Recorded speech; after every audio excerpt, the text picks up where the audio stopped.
నమస్తే. October month మీనరాశి వాళ్ళు గనక మనం చూసుకుంటే ఎలా ఉందో చూద్దాం. మీనరాశి వాళ్ళకి ఓవరాల్‌గా ఈ సంవత్సరం అంత అనుకూలంగా లేదు. దానికి కారణం వీళ్ళకి ఏలినాటి శని రెండో ఫేజ్‌లో ఉండటంతో ఒక ప్రాబ్లమ్. రెండోది మేజర్ గ్రహాలు ఏవైతే ఉన్నాయో శని కానివ్వండి, తర్వాత రాహుకేతువులు కానివ్వండి, గురువు కానీ అంతా ప్రతికూలంగా ఉన్నాయి ఈ గ్రహాలన్నీ.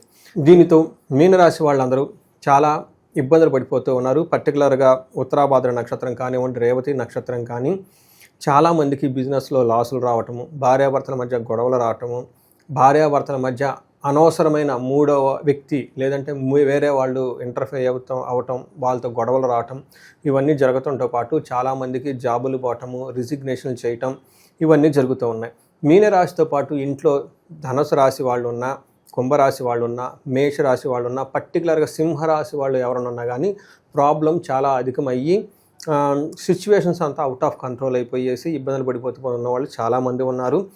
భార్యాభర్తల మధ్య చాలామంది సపరేషన్స్ అవుతూ ఉన్నారు. బిజినెస్ చేసేవాళ్ళు బిజినెస్లు క్లోజ్ చేసుకుంటూ ఇబ్బంది పడిపోతూ ఉన్నవాళ్ళు చాలామంది ఉన్నారు.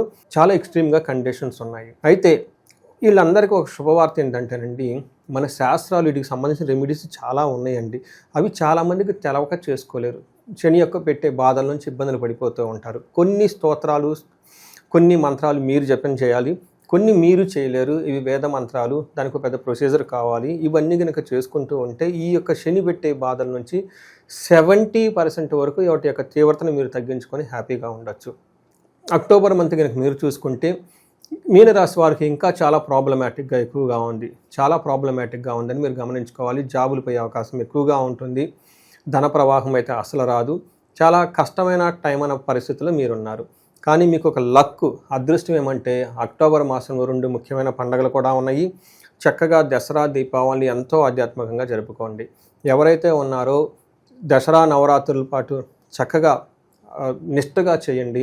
తర్వాత దసరా నుంచి దీపావళి మధ్యలో ఉన్న రోజులు కూడా చక్కగా నిష్ఠగా చేయండి. దీపావళి ధనత్రయోదశిని బాగా భక్తిగా ఆధ్యాత్మికంగా జరుపుకోండి. ఈ రోజుల్లో మీరు అమ్మవారికి సంబంధించిన, లక్ష్మీదేవికి సంబంధించిన పూజలు చేసిన, స్తోత్రాలు పఠించిన, అంతేకాకుండా కుబేర పాశుపతం చేయించుకున్న, మహాలక్ష్మి విశేష హోమం చేయించుకున్న, స్వర్ణలక్ష్మి విశేష హోమం చేసుకున్న, మీకు ఏదైతే ఇబ్బంది ధన ప్రవాహంగా ఉన్నారో ఆ ప్రాబ్లమ్స్ అన్నీ పోయేసి ధన ప్రవాహం రావటం స్టార్ట్ అవుతుంది. శని యొక్క బాధలు కూడా చాలా వరకు తగ్గించుకునే పరిహారాలు ఉన్నాయి. ఇవి ఎవరైతే చూస్తున్నారో, ఫీల్ అవుతున్నారో, ఇలాంటి ప్రాబ్లమ్స్ మీరు కనుక ఫేస్ చేస్తూ ఉంటే స్క్రీన్ మీద కనిపిస్తున్న నెంబర్ ద్వారా ఒక్కసారి నన్ను రీచ్ అవ్వండి, కన్సల్టేషన్ తీసుకోండి, పరిహారాలు చేసుకొని హ్యాపీగా ఉండొచ్చు. నెక్స్ట్ మీనరాశి వాళ్ళు కనుక చూసుకుంటే ఈ అక్టోబర్ మాసంలో 3 గ్రహాలు మారుతూ ఉన్నాయండి. 3 గ్రహాలు, ఈ 3 గ్రహాలు కూడా వీళ్ళకి ప్రతికూలంగా ఉన్నాయని మనకు చెప్పవచ్చు.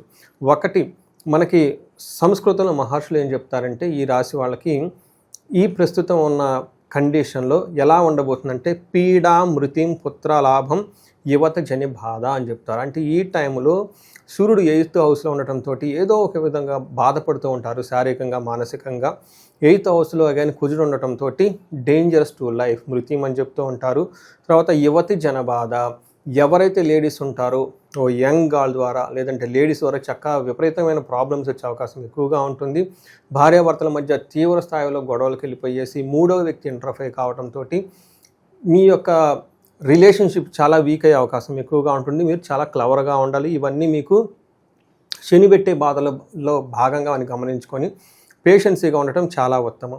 అంతేకాకుండా ఈ టైంలో పుత్రుల ద్వారా కానీ సంతానం విషయంలో కూడాను మీకు ఇబ్బందులు వచ్చే అవకాశం ఎక్కువగా ఉంటుంది. ఈ విషయాన్ని గమనించుకొని కొంచెం పేషెన్సీగా, సహనంగా ఈ రాశి వాళ్ళు ఉండటం చాలా ముఖ్యం. 8th హౌస్లో సూర్యుడు ఉండటంతో మనకి మహర్షులు ఏం చెప్తారంటే దుర్దోష శత్రు సంవాదో గమనాగమన వ్యధ దుఃఖవార్తాశ్రుతం చైవ అష్టమస్తే యథారవిహి అని చెప్తారు. అంటే ఈ టైంలో మనస్సు అనేది మీరు చెడు పనులు చేయాలని ఒక ఆలోచన వచ్చేస్తూ ఉంటుంది. తర్వాత శత్రువులతో గొడవలు పడే అవకాశం ఎక్కువగా ఉంటుంది. ప్రయాణాలు చేస్తే ఇబ్బందులు పడే అవకాశం ఎక్కువగా ఉంటుంది. మీకు విచారం కలిగించే వార్తలు వచ్చేస్తాయి. మీరేదో ఎక్స్పెక్టేషన్స్ పెట్టుకొని ఈ బిజినెస్ అవుతుంది, లేదంటే ఈ ప్రాజెక్ట్ వస్తుంది, ఈ జాబ్ వస్తుంది, ఈ ప్రమోషన్స్ వస్తుంది, కొన్ని ఏదో ఆశలు పెట్టుకొని ఉంటే అలా ఏదైతే ఆశలు పెట్టుకొని ఉంటారో అది కాకుండా మీకు దాని గురించి చెడు వినే అవకాశం ఎక్కువగా ఉంటుంది. ధనం కూడా కోల్పోయే అవకాశం ఎక్కువగా ఉంటుంది. ఇవన్నీ సూర్యుడు మీకు 8th హౌస్లో ఉండటం వల్ల కొంచెం ప్రాబ్లమ్స్. తర్వాత కుజుడు మీకు అగైన్ 8th హౌస్లోనే ఉండటంతో ఇక్కడ మిక్స్డ్ రిజల్ట్ ఇస్తారు. ఒకటి స్థాననాశనం రుణచ్ఛేద, మీకున్న పొజిషన్ కోల్పోయే అవకాశం ఎక్కువగా ఉంటుంది. రిజిగ్నేషన్ చేసే అవకాశం ఎక్కువగా ఉంటుంది. తర్వాత రుణచ్ఛేద, విపరీతమైన అప్పులు చేయాల్సి వచ్చి అప్పుల బాధలు మిమ్మల్ని ఇబ్బంది పెడుతూ ఉంటారు. దీనితో పాటు రోగ పీడనం, మీకు విపరీతమైన దగ్గు వచ్చేస్తుంది. ఏదైనా పని చేస్తే కలిసి రాకుండా ఉండే అవకాశం ఉంటుంది. కానీ ఒక్క విషయంలో కొంచెం ఇంపార్టెంట్, ఇన్ని ఇబ్బందులున్న ధన ప్రవాహం ఏదో ఒక విధంగా అయితే మీకు వచ్చేస్తూనే ఉంటుంది. టెంపరీగా మీకున్న ఇబ్బందుల్ని ఆ టయానికి ఏదో విధంగా డబ్బు వచ్చి ఆదుకుంటూ ఉంది. ఇంకొక ముఖ్యమైన విషయం మీనరాశి వాళ్ళు గుర్తుపెట్టుకోవాలి, పర్టికులర్గా with respect to the opposite sex. Gents అయితే లేడీస్ అయితే జెంట్స్ ద్వారా ప్రాబ్లం అయితే రాబోతుంది. 7వ ఇంట్లో శుక్రుడు ఉండటం వల్ల ఏమని చెప్తారంటే కోపస్తదహ బీదిహి సర్వక్లేశ జీవనం స్త్రీ జాడ్యం మేహరోగాది భృగో సప్తమే ఫలం అని చెప్తారు. అంటే ఈ టైంలో మీకు స్త్రీలతో గొడవలు వచ్చే అవకాశం ఎక్కువగా ఉంటుంది. లేడీస్ అయితే జెంట్స్తో గొడవలు వచ్చే అవకాశం ఎక్కువగా ఉంటుంది. ఎప్పుడు ఏదో మానసికంగా దిగులుతో ఉంటారు, భయంగా ఉండి ఎక్కువ ఉంటుంది, విపరీతంగా కోప్పడే అవకాశం ఎక్కువగా ఉంటుంది. అయితే ప్రేమికులు మాత్రం లవ్ బర్డ్స్ ఎవరైనా ఉంటారో వాళ్ళకి లవ్, రొమాన్స్ కొన్ని విషయాల్లో మాత్రం చాలా అనుకూలంగా ఉందని మీరు గమనించుకోవచ్చు. అయితే భార్యాభర్తల విషయంలో ఆ లవ్ వచ్చేసి ఇబ్బంది పడకూడదు, అది చాలా ప్రాబ్లం మీకు క్రియేట్ చేస్తుంది. ఆల్మోస్ట్ మీకు విడిపోయేదాకా అవకాశం కూడా ఉంటుందని గమనించుకోవాలి. నెక్స్ట్ పూర్వభాద్ర, ఈ నక్షత్రంలో ఈ రాశిలో జన్మించిన నక్షత్రాలు కనుక చూసుకుంటే పూర్వభాద్ర, ఉత్తరాభాద్ర, రేవతి 3 నక్షత్రాలు ఉంటాయి. ఉత్తరాభాద్ర నక్షత్రం వాళ్ళకి 3 నక్షత్రాల వాళ్ళకి హెల్త్ కాంప్లికేషన్స్, రోగము చూపిస్తుంది కాబట్టి చాలా కేర్ఫుల్గా ఉండాలి. తర్వాత దరిద్రం కూడా చూపిస్తుంది. మీ ఫైనాన్స్ వస్తుంది కానీ అది వచ్చిన డబ్బు మీకు సరిపోక చాలా ఇబ్బంది పడిపోతూ ఉంటారు. తర్వాత ఒక చిన్న ఆశాజ్యోతి ఏంటంటే బుధుని వల్ల మీకు రాజ్య లాభము, ప్రమోషన్స్ వచ్చే అవకాశం కూడా ఉంది ఎక్కడో ఒక చోట, కానీ అతిగా భయపడుతూ ఉంటారు. ఫైనల్గా చూసుకుంటే చాలా ప్రాబ్లమ్స్తో, ఛాలెంజెస్తో కొంచెం ప్రమోషన్స్ వచ్చే అవకాశము, కొన్నిసార్లు మీకు కొన్ని రాశులకు ఉత్తరాభాద్ర, రేవతి వాళ్ళకి కొంచెం లాభప్రదంగా కూడా ఉండే అవకాశం ఎక్కువ ఉంటుంది.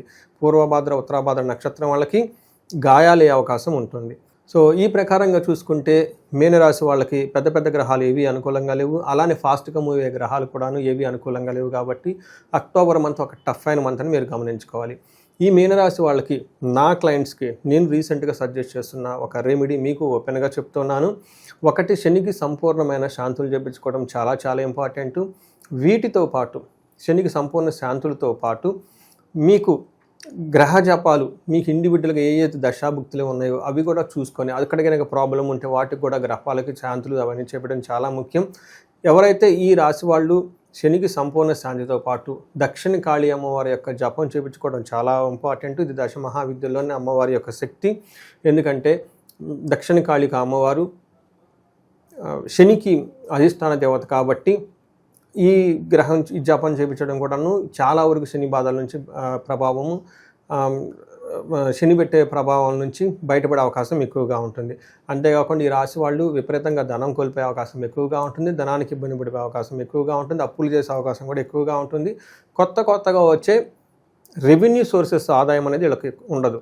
ఇలాంటి వాళ్ళు ఎవరైనా కనుక ఉంటే మీరు ఇమ్మీడియట్గా హై ప్రయారిటీతో ఈ టైంలో దీపావళి, దసరా మధ్యలో ఉన్న టైంలో కుబేరు పాశుపతం కానివ్వండి, 1-2 సార్లు మహాలక్ష్మి విశేష హోమం కనుక చేయించుకున్న, స్వర్ణలక్ష్మి విశేష హోమం చేయించుకున్న మీ చుట్టూ కొత్తగా రెవెన్యూ సోర్సెస్ వచ్చి మీకు ఆదాయం పెరిగే అవకాశం ఎక్కువగా ఉంటుంది.